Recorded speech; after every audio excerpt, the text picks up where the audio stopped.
अपघातासारख्या कोणत्याही इमर्जन्सीसाठी आता प्रवासाची रिस्क घेण्याची गरज नाही, कारण आता कणकवलीत सर्व अत्याधुनिक सुविधांनी सुसज्ज आहे डॉक्टर नागवेकर हॉस्पिटल आणि नर्सिंग होम। अत्याधुनिक ट्रॉमा केअर, अत्याधुनिक ambulance, trauma care surgeon, neurosurgeon उपलब्ध, रक्तपेढीची सुविधा, 20 किलोमीटर परिसरात ॲम्ब्युलन्सची मोफत सुविधा। डॉक्टर नागवेकर हॉस्पिटल आणि nursing home 24/7 emergency service. Mobile 9852 108 108 आणि 8803 108 108। नमस्कार। अगदी लाखो भाविकांचं श्रद्धास्थान असलेल्या आंगणेवाडीमध्ये आहे आणि आज काँग्रेसचे प्रदेशाध्यक्ष नाना पटोले साहेब हे यांचं आगमन झालेलं आहे। नुकतंच त्यांनी श्री भराडी देवीचं दर्शन देखील घेतलेलं आहे आणि आज खऱ्या अर्थानं हा एक कोकणवासियांच्या श्रद्धेचा आणि अतिशय महत्त्वाचा दिवस आहे आणि अशावेळी देवीचं दर्शन घेता घेता अनेक कोकणवासी इथले जिल्ह्यावासियांच्या भेटीगाठी घेतलेल्या आहेत। अनेक कार्यकर्त्यांना ते भेटत आहेत आणि नुकतंच त्यांनी आपल्या पक्ष कार्यालयाला देखील ते भेट दिलेली आहे आणि आज ते आपल्या कोकणचं नंबर 1 महाचॅनल कोकण 7 लाईव्हच्या या स्वागत कक्षामध्ये ते आलेले आहेत। सर्वप्रथम कोकण 7 लाईव्हच्या वतीने आम्ही तुमचं स्वागत करतो आहे। खरं तर देवीचं फार मोठं महात्म्य आहे आणि अगदी महाराष्ट्राच्या कानाकोपऱ्यातून अगदी देशभरातून अनेक भाविक देवीच्या चरणी नतमस्तक होण्यासाठी ते येतात, नमन होतात आणि आपल्या आशा इच्छा व्यक्त करतात। तर आज तुम्ही महाराष्ट्र प्रदेशच्या वतीने इथे आलेला आहात, तर पहिलं मी तुम्हाला हेच विचारेल की देवीजवळ तुम्ही काय मागणी केली? मी सर्वप्रथम आई भराडीला कोटी कोटी प्रणाम करतो आणि आईच्या चरणी ज्या काही प्रार्थना आपण करतो त्या प्रार्थना आई मान्य करतं, आशीर्वाद आईचा मिळतो।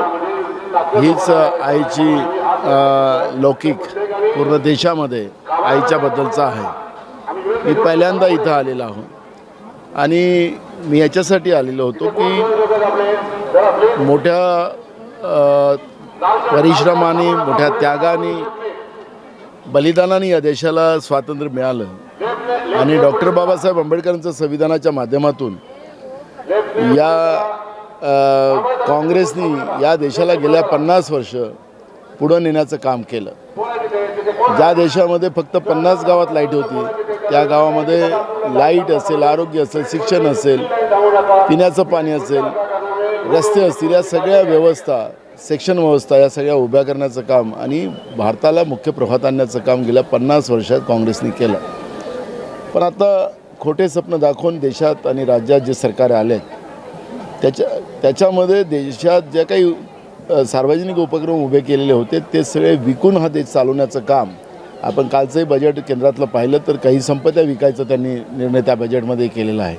पहिल्यांदा या देशामध्ये ही परिस्थिती निर्माण झालेली की जे जनतेच्या प्रॉपर्टीज आहेत, सार्वजनिक उपक्रम आहेत, ते विकून देश चालवलं जात असेल। आपण पाहिलं असेल की पेट्रोलियम व्यवस्थेमध्ये केंद्रातले पेट्रोलियम मंत्री म्हणालेत की आमच्या हातात आता हे भाव कमी करणं आणि जास्त करणं आमच्या हातात नाही। म्हणजे एक काळ होता की पेट्रोलियम व्यवस्था ही सरकारच्या ताब्यात होती, पण आता मित्रांच्या ताब्यात नरेंद्र मोदीच्या सरकारने दिलेले असं चित्र आपण पाहतो आहे। आज सर्वसामान्य लोकांना जगणं मुश्किल झालेलं आहे। आज महागाईच्या याच्यामध्ये सामान्य माणूस कसा जगतो आहे, काय खातो आहे, राहतो आहे, हे सगळे प्रश्न आज त्याच्यासमोर निर्माण झाले, पण सरकारला त्याचं घेणं देणं नाही। आपण पाहिलं की एका मोठ्या समूहाने जे मित्र आहेत नरेंद्र मोदींचे, अदानी, त्यांनी तर LIC आणि नॅशनल बँकातून कर्ज घेऊन आणि खोटे कागद दाखवून कर्ज घेतलेलं आहे। एखाद्या सामान्य माणसाने हे केलं असतं तर त्याला आता हातकड्या टाकल्या असत्या, त्याच्याकडून सगळ्या प्रॉपर्ट्या जप्ती केल्या असत्या, त्याचे पैसे वसूल केले गेले असते, पण त्याला अजूनही कुठली कारवाई होत नाही, अशा पद्धतीची स्थिती आहे। आणि म्हणून ह्या सगळ्या परिस्थितीला मी खूप सारं सांगता येईल, पण मी तुम्हाला सांगतो की आज देशातला प्रत्येक माणूस आपल्याला असुरक्षित समजतो आहे आणि म्हणून या देशातला प्रत्येक स्वतंत्र भारतात माणूस हा आपल्याला स्वतंत्रतेनं जगता यावं, त्याला असुरक्षित निर्माण होऊ नये आणि म्हणून जे आज देश मोडकळीस नेणारा विचार जो देशातल्या आणि राज्याच्या सत्तेत त्याला सत्तेतून बाहेर केलं गेलं पाहिजे। पुन्हा या देशामध्ये काँग्रेस विचाराचं, राज्यामध्ये काँग्रेस विचाराचं सरकार आलं पाहिजे. आणि कोकण हे ऑलरेडी पहिलेपासूनही काँग्रेस विचाराचं होतं आणि पुन्हा या ठिकाणी काँग्रेसची जोरवा मुसंडी होऊन या भागाच्या लोकांना न्याय प्राप्त व्हावा अशा पद्धतीची प्रार्थना मी आई भराडी देवीच्या चरणी केलेली आहे. खरं तर साहेब एकूणच जर पाहिलं असेल तर राहुल गांधींच्या भारत जोडो यात्रेने एक सत्ताधाऱ्यांच्या विरोधात जो काही असंतोष आहे तो असंतोष अगदी रस्त्यावर उतरलेला आपण पाहिला. तशीच भारत जोडो यात्रा ही संपूर्ण महाराष्ट्रामध्ये झाल्याने एक वेगळा झंझावात या निमित्ताने दिसून आला. या झंझावाताच्या येणाऱ्या आगामी निवडणुकांमध्ये नक्कीच त्याचा कुठेतरी फायदा होईल का असं वाटतं का तुम्हाला? बिलकुल. आपण पाहिलं असेल की आत्ता ज्या काही विधान परिषदेच्या निवडणुका झाल्यात त्या निवडणुकामध्ये सुद्धा लोकांनी काँग्रेसला पसंती दिलेली आहे.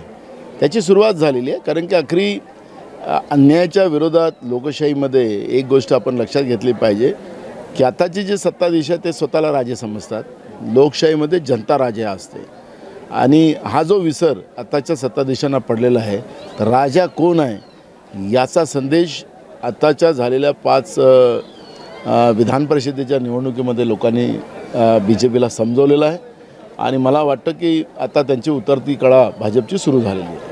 खरं तर म्हणजे याचं अगदी ताजं उदाहरण म्हणायचं असेल तर अगदी नुकतीच झालेल्या अगदी काल परवा झालेली शिक्षक परिषदेची निवडणुकीत एक महाविकास आघाडीला मोठं यश मिळालेलं आहे.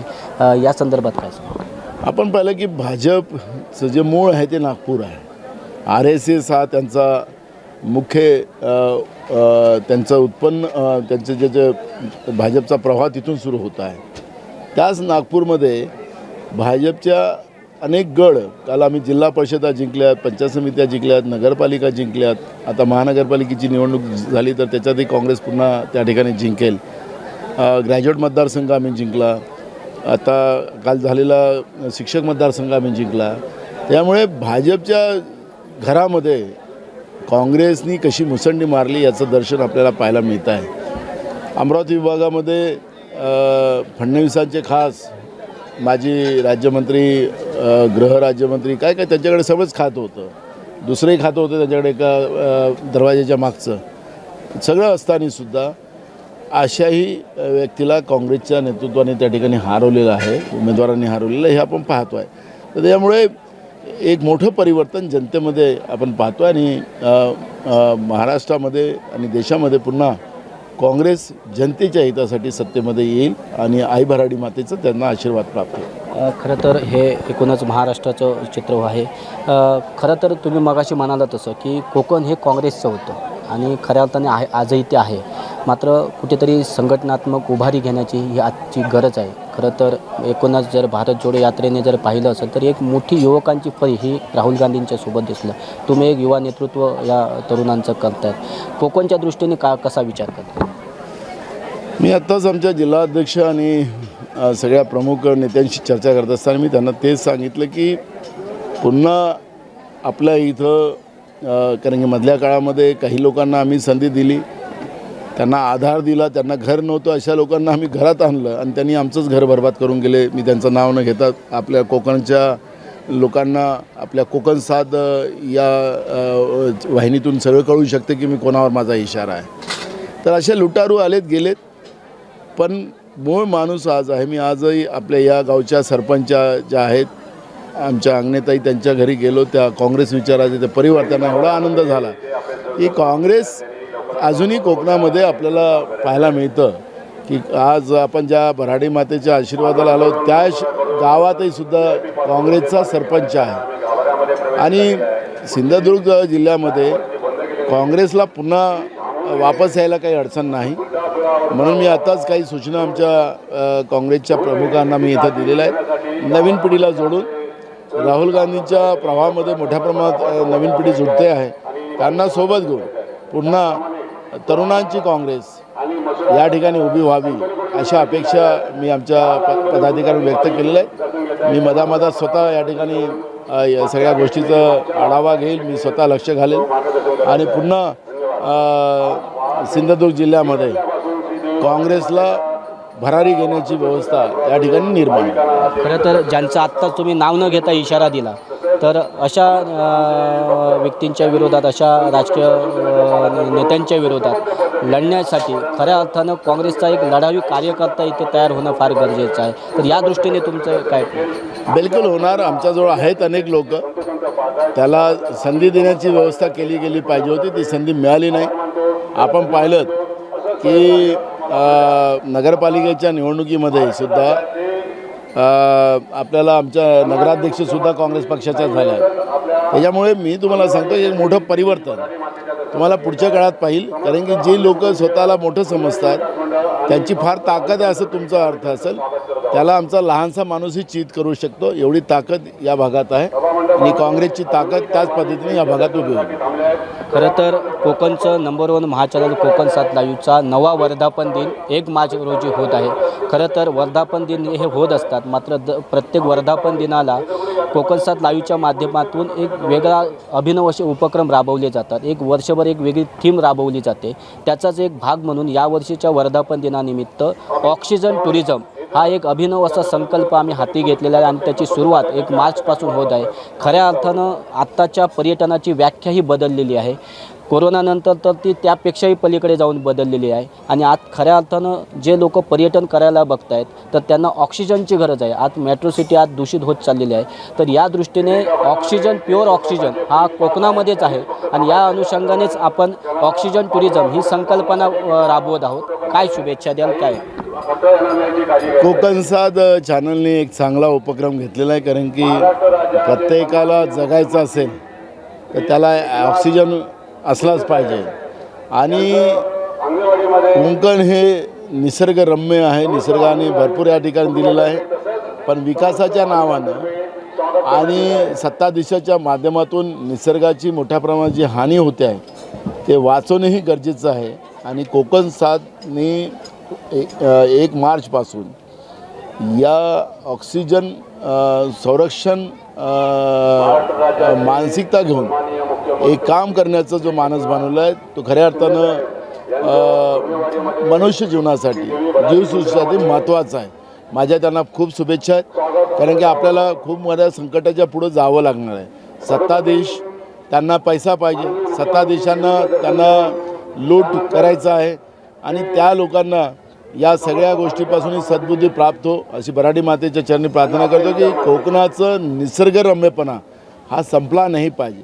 कोकणी माणूस साधा आहे याचा अर्थ त्याचा गैरफायदासुद्धा राज्यकर्त्यांनी घेऊ नये आणि कोकणाच्या निसर्गाशी खेळू नये असाही सल्ला मी सरकारला आणि राज्यकर्त्यांना देतो. एक शेवटचा प्रश्न, कोकणामध्ये आज रोजगारीचा हा प्रश्न अगदी ऐरणीवर आलेला आहे. रोजगार हा एक महत्त्वाचा प्रश्न पडलेला आहे आणि याच अनुषंगाने रिफायनरीसारखा एक मोठा प्रकल्प इथे येऊ घातलेला आहे. या प्रकल्पाचं तुम्ही समर्थन करताय की कशा पद्धतीने याकडे पाहता? 2 गोष्टी आहेत इथं. एक तर रिफायनरीच्या बाजूनी लोक आहेत, एक तर रिफायनरीच्या विरोधात आहे. त्याचा एक भारत पाकिस्तानसारखा या ठिकाणी वाद जो आहे तो राजकीय घेतला जातो हे पण अनेकांना कळतं आहे. काही मूडभर लोक त्या ठिकाणी बाहेरचे लोक येऊन जमिनी घेतात आणि मग त्या भागातल्या याच्यातला पैसा जास्त कसा लाटता येईल तो पण प्रयत्न केला गेलेला आहे. ते पण आपण जवळून पाहतो आहे. पण मला असं वाटतं की गोव्याला ज्या सुविधा आहेत त्या सुविधा त्याच्यापेक्षा चांगल्या सुविधा निसर्गाने आम्हाला दिलेल्या आहेत. आज प्रत्येकाला पर्यटन आवश्यक आहे, पर्यटनामध्ये फिरायला आवडतं. गोव्याला आज दुसरं काय आहे, गोव्याला नुसतं पर्यटन आहे, त्याच्यापेक्षा निसर्ग आमच्याजवळ आहे. एक मोठं विमानतळ, इंटरनॅशनल विमानतळ आमच्या इथं झालं आणि त्या पद्धतीच्या सुविधा आम्ही तारखली वगैरे ह्या सगळा भाग जो आहे या भागामध्ये आम्ही उभ्या केल्यात. तर मी तुम्हाला सांगतो की जागतिक पर्यटन आम्ही इथं ओढू शकतो. मुंबईला गेलेला आमचा प्रत्येक माणूस तिथं कुठल्या तरी छोटं मोठं काम करतो, मोठं काम इथं करायला त्याला संधी मिळेल, आपल्या निसर्गात राहायला मिळेल. कोणाला आपलं गाव सोडून जायची इच्छा असतं, पण पोटा पाण्यासाठी आज आमचा कोकणातला प्रत्येक माणूस मुंबईमध्ये जातो आहे. आणि खरं तर आमचा मुंबईत गेलेला माणूस पुन्हा आमच्या कोकणात वापस आला असायला पाहिजे असेल तर तुम्हाला पर्यटन हे प्रॉपर निर्माण करून निसर्गाला साथ देऊन आपण या ठिकाणी उभं केलं तर मी तुम्हाला सांगतो की विश्व पर्यटनामध्ये आमचा कोकण पुढं राहू शकतो. ही निसर्ग किमया आमच्या भागात आहे आणि आई भराडी मातेच्या कृपेनं समजा आम्हाला संधी मिळाली तर आमची भूमिका त्याच्यातली स्पष्ट आहे. आम्हाला भारत पाकिस्तान करायचा नाही आहे. आम्हाला आमचं पर्यटनाच्याच माध्यमातून मोठा रोजगार या ठिकाणी उभा करता येईल असं मला वाटतं. एक शेवटचा फक्त प्रश्न, आज लाखो भाविकांचं श्रद्धास्थान असलेल्या आग्नेवाडीमध्ये भाजपची एक मोठी महासभा होते, यावर तुमची काय प्रतिक्रिया? मी लहानपणी आमच्या आईबरोबर वडिलांबरोबर जायचं यात्रेमध्ये, त्यावेळेस ते गारोडी यात्रेचा फायदा घेऊन डमरू वाजवायचे. तर मी आईचा हात सोडून तर बघायला जायचं, तर ते मला लक्षात यायचं की हे गारोडी गर्दीतच हा काय करतो आहे, तर कारण त्याला अशी गर्दी जमा करता येत नव्हती. भाजपला आज लोक जमत नाही. आज या ठिकाणी लाखो भाविक आईच्या दर्शनासाठी इथे येतात आणि आईच्या दर्शनाचा फायदा घेण्याच्या दृष्टिकोनातून या ठिकाणी ही गारोड्यासारखे डमरू इथं वाजवतात काय, खऱ्या अर्थाने हे निषेधार्थ आहे. कारण की या ठिकाणीला आलेला यात्रेकरू आईच्या दर्शनानं आपल्या जीवनाचं उज्ज्वल भविष्याचे आशीर्वाद घेऊन जातो आहे आणि हे या पद्धतीचा या ठिकाणी गारोडीपणा करत असेल तर भाजपची अवस्था काय झालेली आहे याचं दर्शन या निमित्तानं मला पाहायला मिळालेलं आहे. तर हे होते नानाभाऊ. खरं तर नानाभाऊंची ओळख ही संपूर्ण महाराष्ट्राला एक स्पष्ट व्यक्तिपणा म्हणून ओळख आहे आणि आज खऱ्या अर्थाने त्यांनी तोच दाखवलेला आहे. खरं तर त्यांनी कोकण लावीला शुभेच्छा देखील दिलेल्या आहे आणि एक महत्त्वाचं एक विधान देखील केलं आहे की भविष्यात कोकणामध्ये काँग्रेस उभारी घेईल आणि एक वेगळी परिवर्तनाची लाट देखील या कोकणामध्ये निर्माण होईल असं देखील त्यांनी सांगितलेलं आहे.